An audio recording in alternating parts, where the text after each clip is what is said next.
Hi there, my name is Chuck Proffer, and I would like to welcome you to this presentation on Malcolm Knowles, where we're going to introduce some of the concepts of andragogy along with some of the characteristics of adult learning. Along with this presentation on Malcolm Knowles, andragogy, and adult learning, there is a handout, so please make sure that you do download that handout so that you can follow along and take notes as you deem necessary.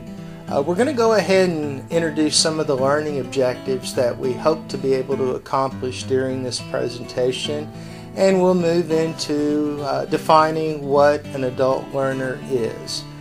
From there, we'll talk a little bit about andragogy, where it came from and why it's necessary, and then we're going to talk about some of the key concepts of andragogy and some of the teaching strategies to address those adult learning characteristics. We'll move into the different definitions of andragogy and pedagogy, with andragogy being the art and science of helping adults learn, and pedagogy being the art and science of helping children learn, and why those two things are different and how we need to address those. We're going to introduce some of the critics to andragogy, and there are many, but we're only going to talk about a few of those, and we're also going to talk about some other adult learning theories, and some of those do share many of the concepts of andragogy. There's going to be a few reflection questions towards the end where you can ask yourself some questions about some of the things that you may have learned, thought, or just wanted to jot down. We'll finish it up with a conclusion, kind of highlighting some of the things that we talked about, and a very interesting quote that I thought was necessary for us to take a final look at.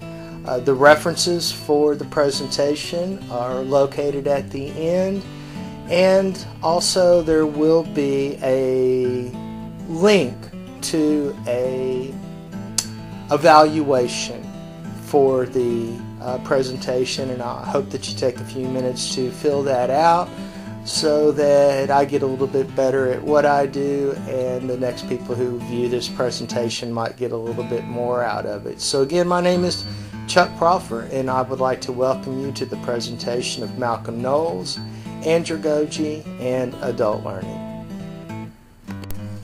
Some of the learning objectives we hope to accomplish for this presentation is we're going to go ahead and try to define what is an adult learner. We're going to try to create a concept of the important factors in adult learning, and we're also going to compare and contrast some of the differences between adult and adolescent learning. From there, we'll move into defining how and why the concepts of teaching adults are different than teaching children, and we're going to move into demonstrating an understanding of a few different learning theories by identifying key similarities in those. And towards the end, we'll hope to demonstrate the understanding by creating a definition, a new definition, by drawing on the conclusions and information learned during this presentation. Take a few minutes here before you move on, pause if necessary, and on the handout itself, see if you can come up with what your definition of an adult learner might be. According to the National Center for Educational Statistics, dated 2011, on their webpage, Participation in Education Adult Learning, an adult learner is classified as someone who is participating in learning and is at least 16 years old or older. Take a minute here and think about what you believe are some of the key concepts or components of adult learning, some of the things that you might remember as an adult learner, or some of the things that did or did not work. Again, go ahead and pause here, and from the information that you thought of on the last slide, see if you can come up with your own definition of adult learning and what some of those important factors, good and bad, may be. Androgyny. What is it and what does it mean? Andragogy, as stated earlier in the presentation, is basically the art and science of helping adult learners learn. So if andragogy is the art and science of helping adults learn, where did it come from and why was it necessary to create such a definition? A definition of andragogy was originally a European concept. It was adopted by Malcolm Knowles and brought into the United States in the early 1970s. The basic premise or need was, although we did have definitions for arts and sciences of helping children and adolescents learn, there really was no definition of a concept of helping adults learn. And Malcolm Knowles was one of the key people that helped bring that definition to light.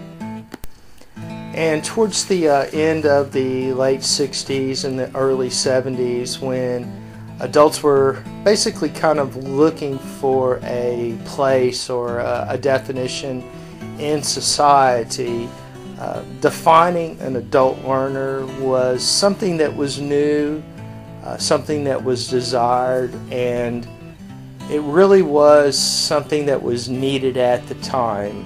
It was a separation from childhood learning into the concepts of adult learning. So now that we know that adult learning is a little bit different in many aspects from pedagogy, or the art and science of helping children learn, let's take a quick look at some of the key concepts of the art and science of helping adults learn. One is adults are self-directing, unlike adolescence or pedagogy where students are counting on the teacher to tell them exactly what they know and offer information for them to learn. Adults have a little bit more autonomy. They wish to be included in the development, the direction. They don't need as much guidance. They are more in charge of their learning and need that autonomy to be treated as an adult in an adult environment. One of the concepts, even in pedagogy, is creating real-life experience, especially in project-based learning or student-centered learning. And adults have a tremendous wealth of knowledge that can be accessed to help incorporate into new learning concepts to help them make a little bit more sense. Basically, even learning from past mistakes as new experiences are learned, giving them a little direction on things that may not have worked out so good in the past. Another thing that's a little different from adolescence or pedagogy is adults come into education with a readiness to learn. Not being forced into a situation. In most cases, they can see a benefit, whether it be personal growth or growth in a job-related experience, but they can't understand the necessity for learning, and thus there is a readiness to get involved and learn as much as they can. Unlike pedagogy or child or adolescent learning, where information is introduced for practice at some future time, elementary getting ready for junior high getting ready for high school getting ready for college, adults are looking for immediacy of application, something that can be put into practice very quickly and produce immediate results. Another concept is the internal motivation rather than external motivation, That's not to say that your boss may not want you to go to a training class or anything of that nature, but adults tend to have more of a internal drive for self-improvement, job improvement, creating opportunities for themselves, whether personal or professional, but the drive is coming more from inside than an external force being applied. And probably one of the most important things, unlike andragogy, where a teacher saying you need to learn this because I'm the teacher and you're the student. Adults need to know why they need to know why, and I feel it's very important as an adult educator to make it known to the students that this is what it is, and this is what it's for, and this is how it's going to help you, and this is going to help you immediately. So rather than future application, understanding why they need to know is very important. Beginning here and on your handout will be a list of some of the adult learning characteristics and some of the teaching strategies, here being the first one, adults self-directed. Here's some teaching strategies that can be applied. Take a few minutes, pause here, go through the matrix that's on your handout. You've already been introduced to the different learning characteristics of adults, and see if you can identify some of the teaching strategies that may apply to move the adult learner in the right direction.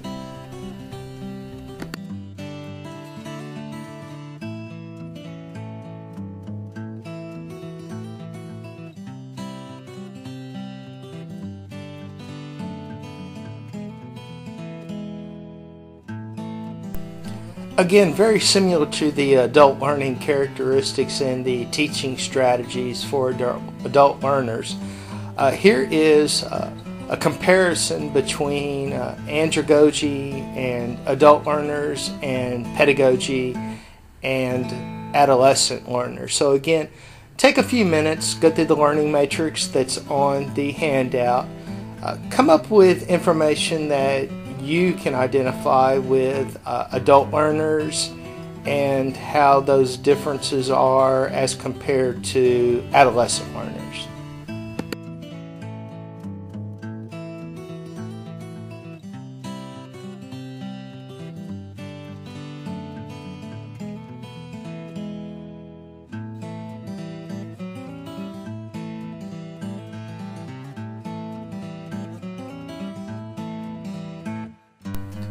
Again, there is no ubiquitous or perfect answer or definition for adult learning.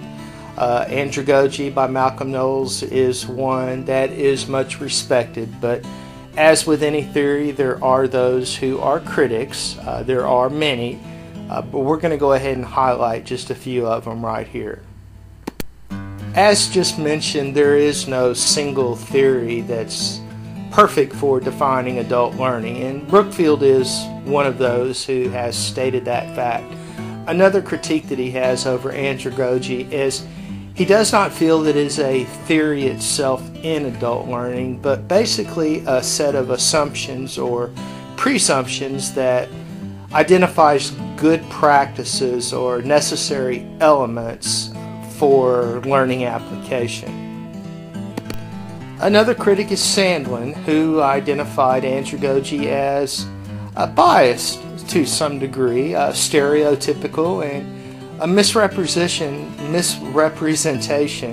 of the socioeconomically disadvantaged, depressed, feminist, and ethnic minority.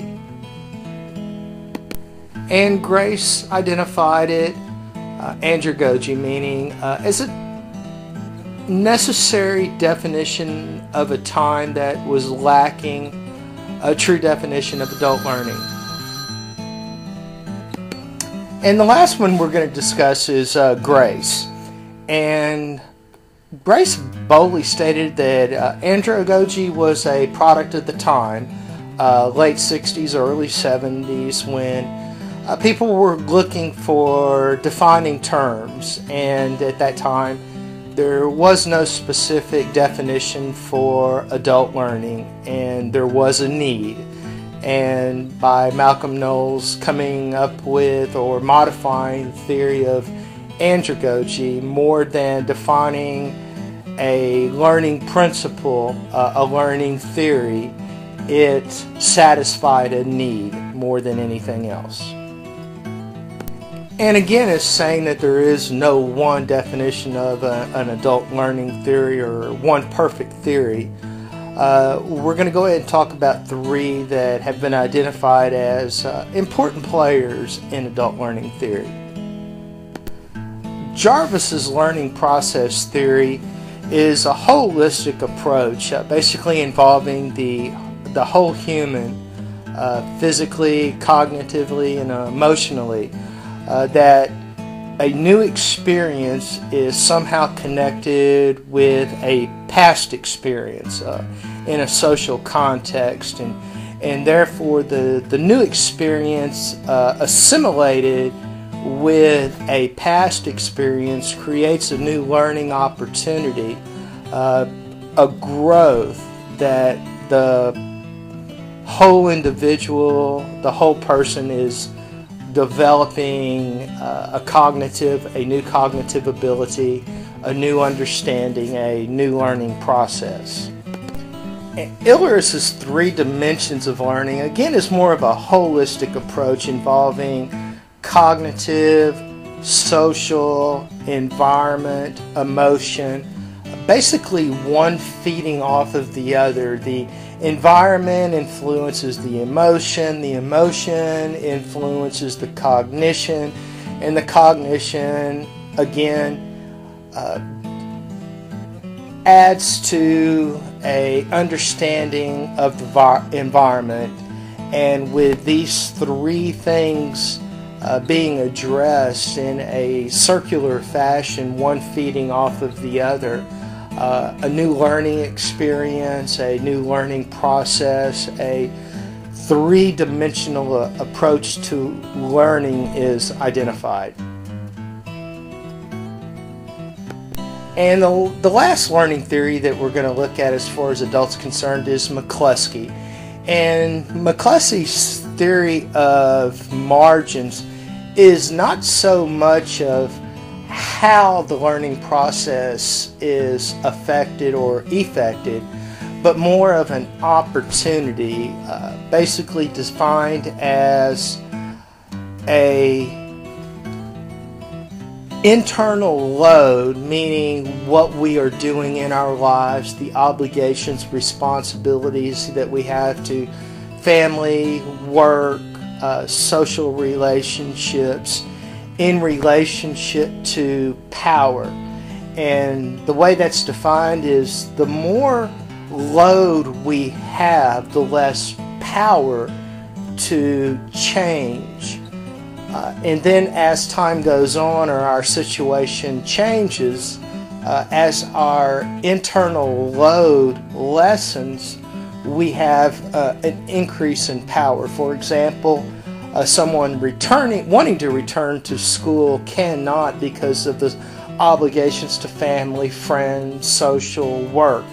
But as children grow older, work responsibilities become more comfortable, social interactions are lessened, our power to affect change increases, thus creating the opportunity to go back to school, to take on some additional learning responsibilities. So McCluskey, not so much of how learning occurs, but the opportunity for learning to occur. And now we're going to pause here for a few minutes or advance on, but a couple of reflection questions are going to be asked, and I really want you to spend a few minutes of time. Think about these, write down your answers in the handouts provided, and see how your interpretations are. One of the questions is that Andragogy states that adults learn when they are ready to learn. So take a moment and think, how do you know when you know that you are ready to learn? The second one states that adults are self-directed or need to be involved in the learning process.